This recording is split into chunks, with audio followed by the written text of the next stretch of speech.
birlitón, Dios te saluda en nuestra canción, carabitón, don, carabitón, don. De pueblo en pueblo vamos cantando, y en los caminos siempre soñando, al ritmo alegre del birlitón, carabitón, don, carabitón, don. Somos amigos y la ilusión, carabitón, don, carabitón, don. Somos la banda del birlitón, Dios te saluda en nuestra canción, carabitón, don, carabitón, don. Muy buenas tardes, queridos amigos. Vamos a dedicar el espacio de hoy a un tema que es muy interesante, aunque no es muy conocido. Se trata de la construcción de los instrumentos antiguos sobre todo. Cuando nos han visto interpretar canciones con guitarras, laúdes, bandurrias y a veces con algún instrumento más raro, no se han preguntado cómo se hacen estos instrumentos, cuáles son los secretos, qué maderas se utilizan, quiénes son los personajes que están detrás de los instrumentos. Pues la respuesta a esta pregunta es un poco el tema de hoy. Y para ello hemos intentado buscar, porque hay que buscarles, están muy difíciles de encontrar, los verdaderos artistas y constructores de instrumentos antiguos. El arte de los luthiers, que así se llaman, tuvo gran esplendor en España en el siglo XVI. Llegó hasta el XVIII y poco a poco fue decayendo hasta nuestros días. Hoy podemos decir que hay 2, 3, 5 artistas que podemos llamarles genios porque son constructores considerados en el mundo entero. Uno de ellos, que es un gran amigo y es, como he dicho antes, un gran artista, es Marcelino López. Marcelino López, le tenemos aquí. Muy buenas tardes, ¿cómo estás, Marcelino? Muy bien. ¿Contento de estar con nosotros? Contentísimo. Nosotros también. Pero una vez que los instrumentos han cobrado vida, una vez que ya han salido de las manos del artista constructor, tienen que llegar a las manos del artista intérprete. Y para ello tenemos la suerte de tener con nosotros hoy a Alejandro Masó. Alejandro, buenas tardes. ¿Qué tal, Ismael? Buenas tardes. Alejandro es un personaje muy curioso porque es un aficionado, totalmente aficionado, pero aficionado en el sentido de gran artista, porque él está interesado a todos los instrumentos antiguos, ya sean de cuerda, ya sean de viento, y su casa es un verdadero museo. Hoy nos va a interpretar algunas cosas. Juntamente con él, con Alejandro, tenemos a Luis López. Hola, ¿Cómo estás, Luis? Luis es el hijo de Marcelino y francamente es muy divertida en su casa porque mientras el padre está construyendo los instrumentos, el hijo está en otra habitación, venga a hacer escalas, venga a tocar horas y horas. El otro hijo también, que se llama Marcelino, toca el piano y igualmente en otra parte de la casa se escucha su trabajo. Francamente la familia entera está dedicada al arte de la música, construyendo e interpretando y trabajando la música. Ya después de esto vamos al tema que nos ocupa y que nos interesa, la construcción de estos instrumentos antiguos, exactamente como les podemos ver en los museos y como les vemos también en cuadros y en reproducciones artísticas. Marcelino, ven para acá conmigo porque nos vas a ir hablando poco a poco, lentamente. Sí, vente para acá, que así vamos a dialogar tú y yo. Tenemos aquí un primer instrumento que es la fídula, ¿no? ¿De qué época se considera este instrumento? Pues es muy antigua, es gótica, y esta es una reproducción de una fídula sobre un capitel de Chartres sobre el siglo XIII. Es decir, que tenía yo razón cuando anunciaba que para la inspiración o para estudiar los instrumentos muchas veces hay que buscar la fuente en las otras manifestaciones del arte, es decir, la pintura y la escultura. Sí, hay que estudiar, claro. Lleva mucho tiempo hacer este instrumento y, por ejemplo, otra cosa que te quiero preguntar, ¿las maderas, puedes utilizar cualquier tipo de madera o es que en la historia había ciertas maderas que no se podían utilizar? Pues no, por ejemplo, en el gótico aún no se había descubierto América, como es lógico, y entonces se empleaban maderas del país. ¿Y qué eran, por ejemplo? ¿Qué maderas? Pues solían ser nogal y pino del país, aunque esta no está hecha con aquellas maderas. Ajá. Alejandro nos puede dar una opinión también en la diferencia que hay del violín, puesto que tiene una apariencia de violín. Semejante. Y exactamente, es que es la misma familia, el violín difiere de Sí, vamos, el origen de los instrumentos de cuerda frotada es único, es el instrumento más sencillo de construir Lo que pasa es que esta viola, en la forma en que se conoce, o que se ha quedado reflejada, murió en el siglo XV. Y en el siglo XVI ya eran muy parecidas, pero tenían más cuerdas y además tenían un alma, cosa que estas violas no tienen, el alma. ¿Pero qué es eso del alma? Eso es el alma del instrumento. Pues es un palo que va Tómale y nos lo demuestras. Lo voy a tomar, aunque quizá Marcelino, que sé que la ha construido, sabe mejor dónde está. Pero vamos, va desde el puente hasta el fondo. Esto es un invento de la lutería del siglo XVI, pero anteriormente no tenían este alma, por lo tanto los instrumentos suenan mucho más libres de sonido, pero con mucho menos volumen. Sí, Alejandro, y yo también he visto en reproducciones y en pinturas que se tomaba el instrumento de una manera diferente que el violín actual. Sí. ¿Cómo? Demuéstranos un poco. Bueno, realmente el escultor esculpía como podía, porque estoy seguro que así se tocaba muy mal. Así es como lo representan casi todos y siempre los juglares aparecen en las miniaturas pues con la viola puesta muy mal, muy incómoda. Había mucha fantasía en esto. Lo lógico es que se apoyara en el hombro, porque la mano se adapta mejor.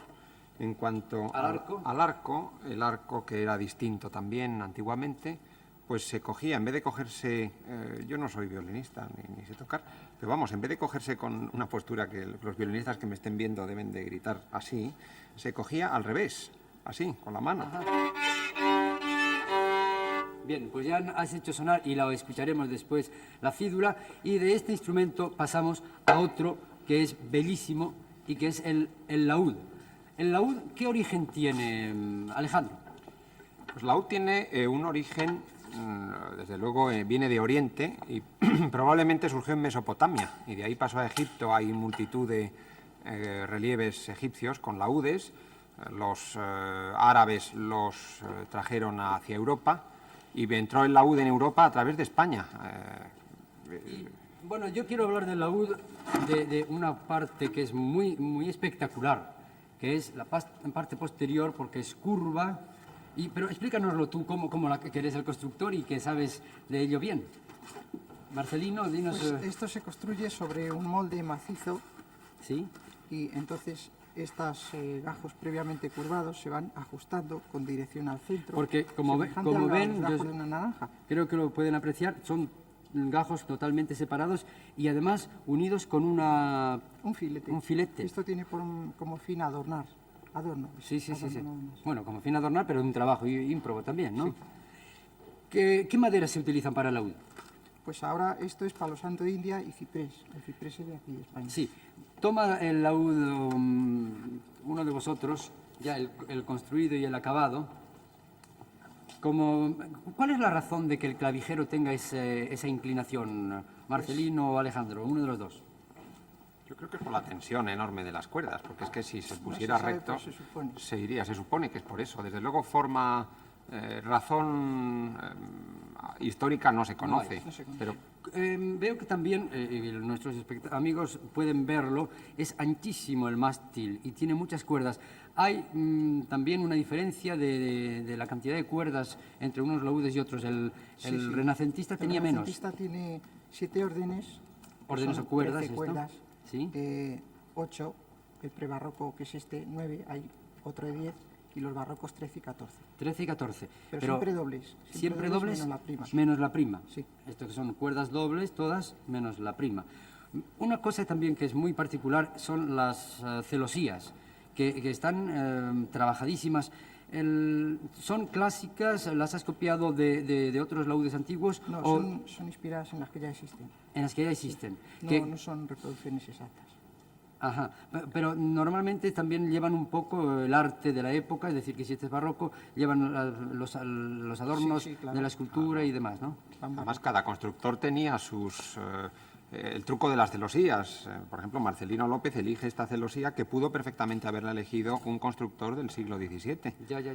Los constructores antiguos, por ejemplo, los constructores venecianos, se inspiraron mucho en el arte árabe, pero cada uno tenía su dibujo, se los inventaban. Ahí en la mano veo una cosa que también es muy particular de laúd y que quiero que nuestros amigos lo sepan.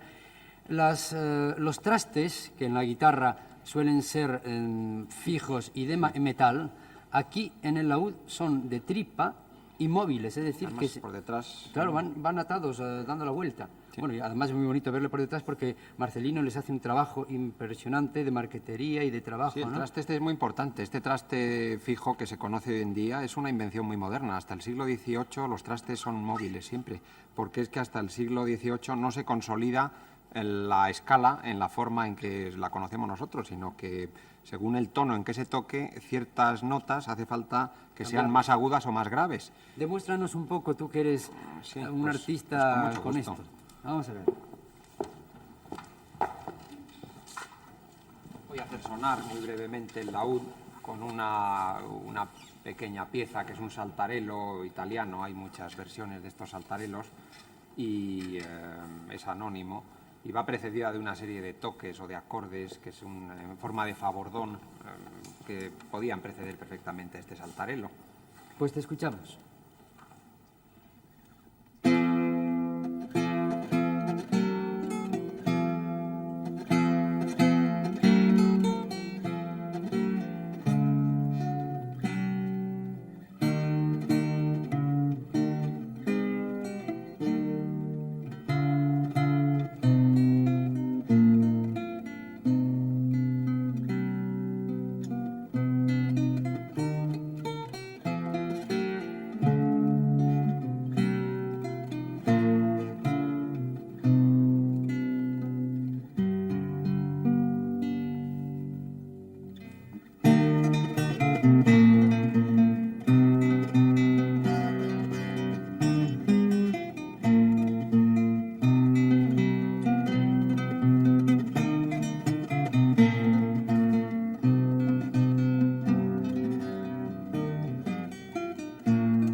Bonito el sonido, distinto, original, transportándonos a otros siglos pasados.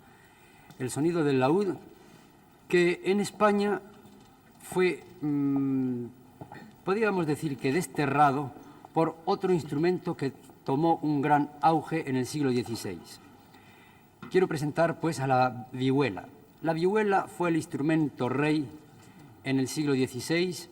En las capillas reales de los reyes estaba siempre presente y además tenemos una gran literatura musical conservada que es un gran monumento para nosotros, la literatura musical que se conserva escrita para vihuela. Hay verdaderos cancioneros, hay artistas como Mudarra, Pisador, Valderrábano, etcétera, que nos han dejado su obra y francamente es una de las mayores riquezas que nos han podido dejar para contemplarlo y para escucharlo y estudiarlo hoy día. Pero vamos al trabajo de construcción de la vihuela. La vihuela, Alejandro, por ejemplo, ¿cuándo empieza a escucharse y cuándo empieza a tener auge en España? La vihuela dura justo 150 años en España, desde el año 1500 al 1650. Hay varios tipos de vihuela. Hay vihuela afinada en sol y vihuela afinada en mi, ¿no? Sí, ¿Cuál hay es la diferencia? El tamaño, el único, son todas iguales. La forma, de hecho, quiero significar que no se conoce ninguna vihuela real, es decir, que no se ha conservado ninguna vihuela. Todas estas vihuelas, tanto las que fabrica Marcelino como otra que conozco que se encuentra en París, son todas reproducciones sobre el único grabado de vihuela que existe, que es un grabado en el libro de Luis de Narváez. Sin embargo, la forma es cierto que era exactamente así. Otro autor de la época, Fray Juan Bermudo, la da exactamente igual a esta. Variaban el tamaño y por lo tanto el sonido. Sí. Pero Cuerdas dobles también, como en el laúd. dobles. Y afinación un poco diferente a la guitarra, ¿no? Sí, la diferencia está en que la cuarta cuerda y la tercera, el intervalo es distinto al de la guitarra, pero el resto es igual. Marcelino, ¿cuáles son los problemas a la hora de construir una vihuela? Las maderas, las medidas, la búsqueda de documentos antiguos. ¿Dónde has encontrado más problemas? Hasta lograr reconstruir la primera sobre grabados, no hay más. Son más fuertes que 3 grabados. Sí, y o sea, toda la parte interior, por ejemplo, aquí tenemos unas... ¿Quieres sostener esta vihuela? Tenemos unas primeras planchas en las que Marcelino está construyendo la celosía, es una celosía gótica, ¿no? Nos has explicado. Y todo este trabajo requiere un estudio del arte de la época también. Sí, conjunto, claro. Y profundísimo, menudo es Marcelino, sí. Bueno, yo creo que Luis, que es el hijo de Marcelino, toca ya la vihuela y la toca muy bien. ¿Nos podía interpretar alguna cosa? Mucho gusto. ¿Quieres con esta o con Bueno, la otra? no sé, es que esta Está quizás afinada. tenga que bajar. Sí. Sí. Vamos a ver. Pues vete preparando mientras...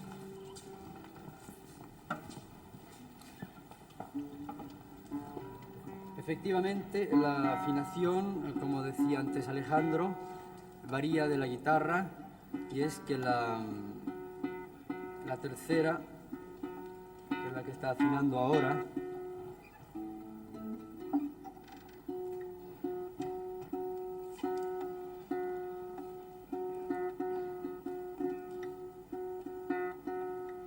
vamos a ver. ¿Estás? Sí. ¿Qué vas a interpretar entonces? Voy a interpretar Fantasía XV del compositor del siglo XVI, Enrique de Valderrábano. Te escuchamos.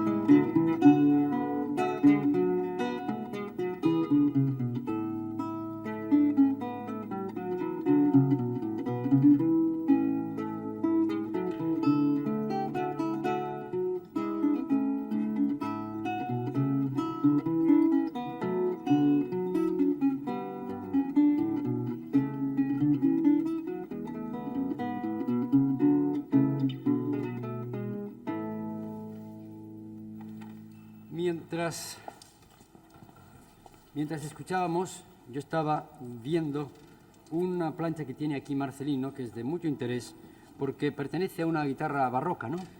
Así, eso es. Del siglo XVIII. Entonces vemos cómo la vihuela, déjame un momento la vihuela ha ido evolucionando. Explícanos un poco esto, Alejandro, porque como ven, la forma, aunque se parece muchísimo a la guitarra, es intermedia entre la vihuela y la guitarra actual.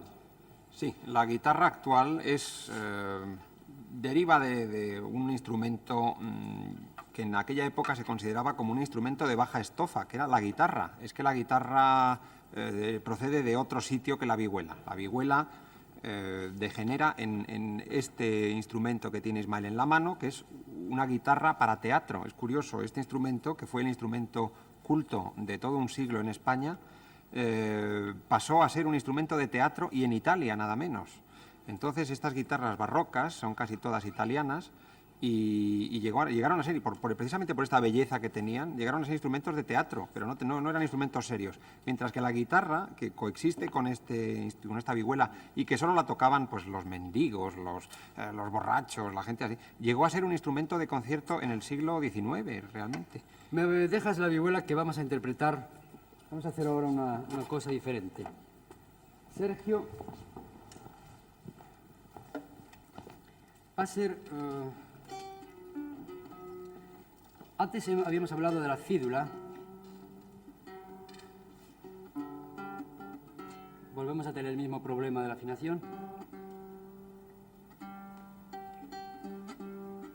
Y hablábamos de la fídula que la haríamos escuchar.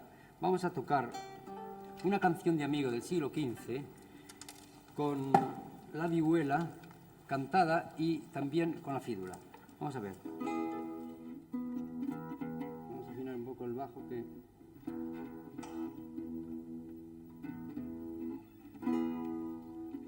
¿Preparado? Al alba venid buen amigo. Al alba venid buen amigo.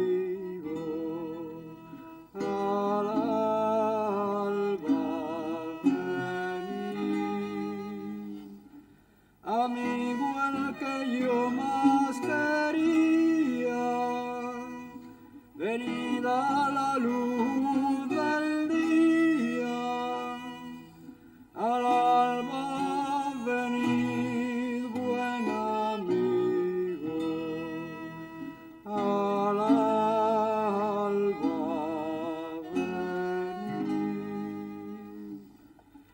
amigo el que yo más amaba, venid a la luz del alba, al alba venid, buen amigo,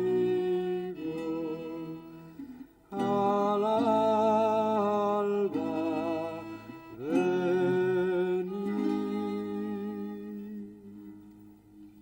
Y así podemos ir recreando otras épocas y otras historias. Y pasamos exactamente a otra historia. ¿Quieres cogerla?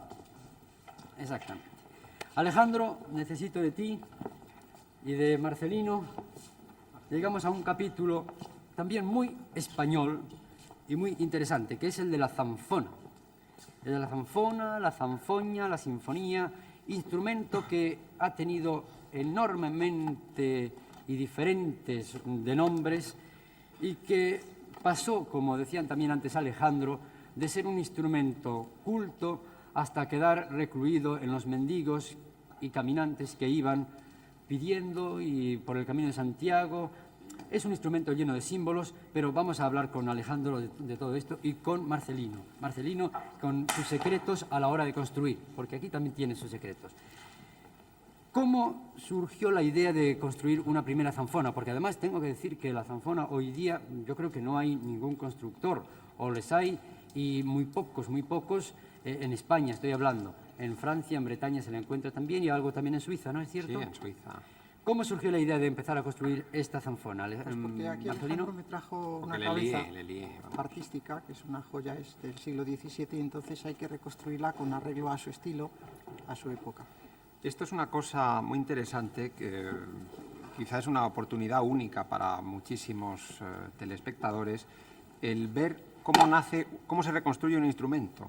Resulta que yo tenía una cabeza, que esta cabeza es maravillosa, una cabeza de un instrumento que es una zanfona del siglo XVII. La cabeza es de una riqueza como raros instrumentos hay incluso en los museos. Y tenía, no se sabe por qué avatares pasan los instrumentos, un cuerpo adosado a esta cabeza, que el cuerpo era un desastre. El cuerpo era así, una cosa absolutamente miserable. Hay que comparar el tamaño de esta Cabeza parece un con- guitarrico sí. en vez de una zanfona seria. Y Además- además estaba completamente apolillada, vamos, aquí rota.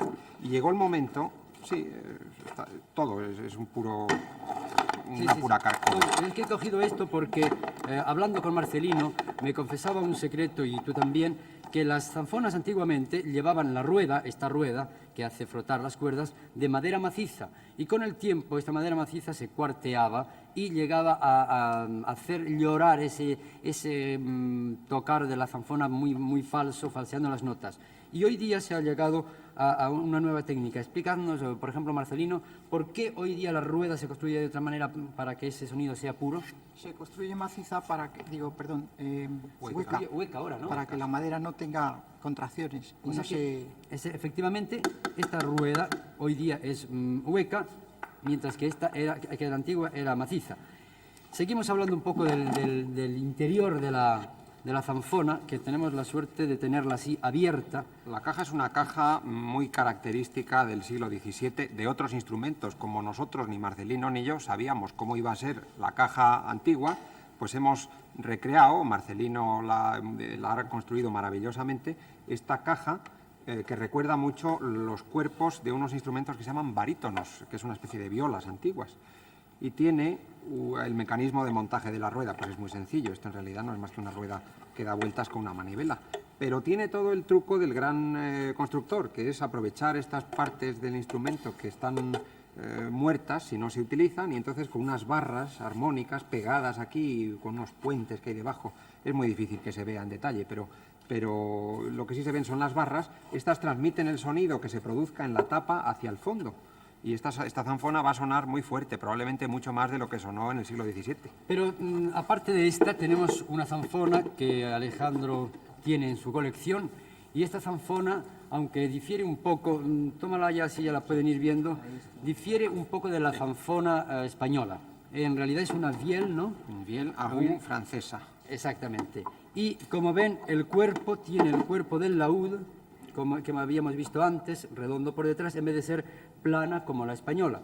Ahora, después el sistema de interpretación y el sistema de teclas y de frotamiento es el mismo. Es muy parecida, los dos instrumentos son el mismo principio y quizás sería interesante que abriésemos las tripas del instrumento para ver cómo es. Bueno, también es curioso que justamente la Bretaña y Galicia, que como sabemos son dos pueblos con un origen étnico muy parecido, que son celtas, tienen esta igualdad en el momento de interpretar la música popular. Consiste en un violín, esto desde aquí hasta aquí es un violín, que tiene, en vez de tener arco, tiene una rueda untada de resina que al girar con la manivela pues va frotando las cuerdas y las va produciendo una vibración y por lo tanto un sonido. Y los trastes, en vez de ser fijos, como puedan ser pues en el violín o la posición de la guitarra, aquí se desplazan. Y unas maderitas cortan la cuerda en una longitud determinada y dan una nota, no es más que eso. Lo que tiene este instrumento son muchos trucos maravillosos, porque esto es un instrumento de bailar. Pero casi si cuentan los trucos van a saber demasiado, ¿no? Pues entonces ¿Y si te escuchamos? Pues me escucháis. Pues le escuchamos, a ver. Por lo pronto el instrumento se ata al cuerpo con una correa, porque si no se caería al suelo. Si yo quisiera tocar de pie, pues tendría que atármelo por aquí detrás también con una correa. Entonces, algo? Me tienes esto. Tiene unas cuerdas simpáticas para que resuene más cada nota y voy a hacerlo sonar sin... Vamos, no, le voy a quitar todas las cuerdas, entonces no suena. Pero ahora de repente con el dedo levanto una de ellas, de un caballete que tiene. Esto es...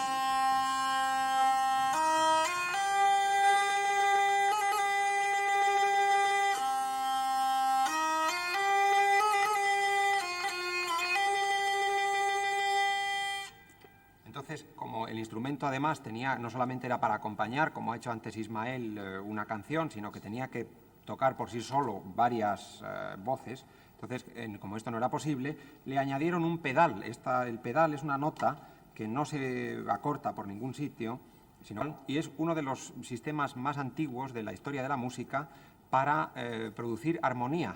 El pedal se conoce ya en el siglo VIII, el sistema. Son unas notas graves que permanentemente hacen esta nota. ¿Me quieres dejar el afinador?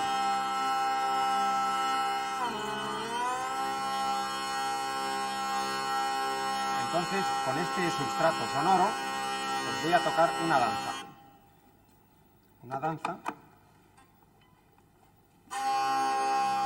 Pero antes de tocar la danza viene lo más divertido. Es que este instrumento tiene un tambor dentro. Ese tambor es una de las cuerdas que está suelta. Y entonces, al estar suelta, golpea sobre una plancha de marfil mediante una piececita de madera.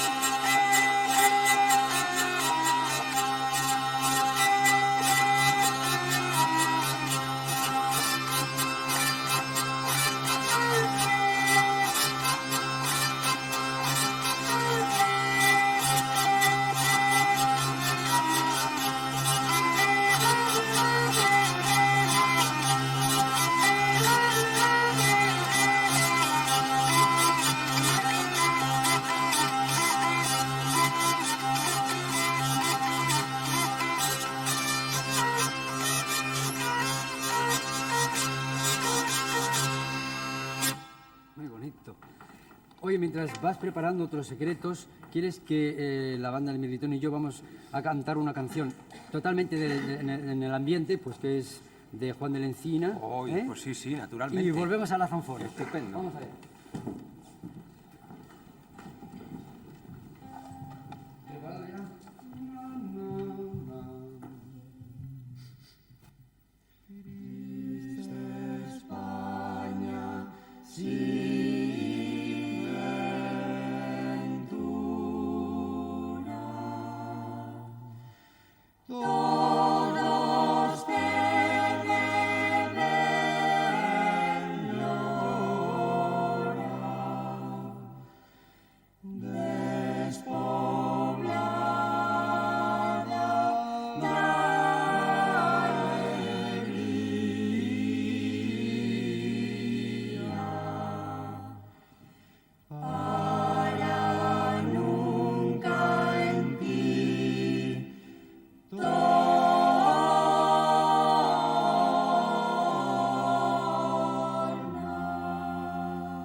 Cuéntanos algo más de este instrumento.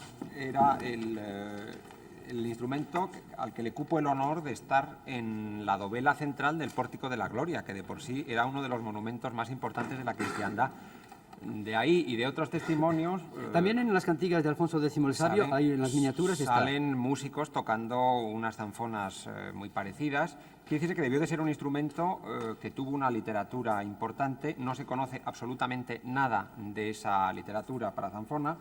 Y de repente, pues en Alemania, en el siglo XV, aparece un instrumento muy parecido a este otro que había enseñado antes, con la forma de cabeza de dragón. Y pues hay muchísimas obras que se pueden tocar en zanfona de ese Por tiempo. ejemplo, ¿qué puede ser ahora? Por ejemplo, de Alemania del siglo XV no conozco ninguna, pero así No, de memoria. española, algo así. Española. Bueno, pues algún principio de una cantiga de Alfonso el Sabio. Sí.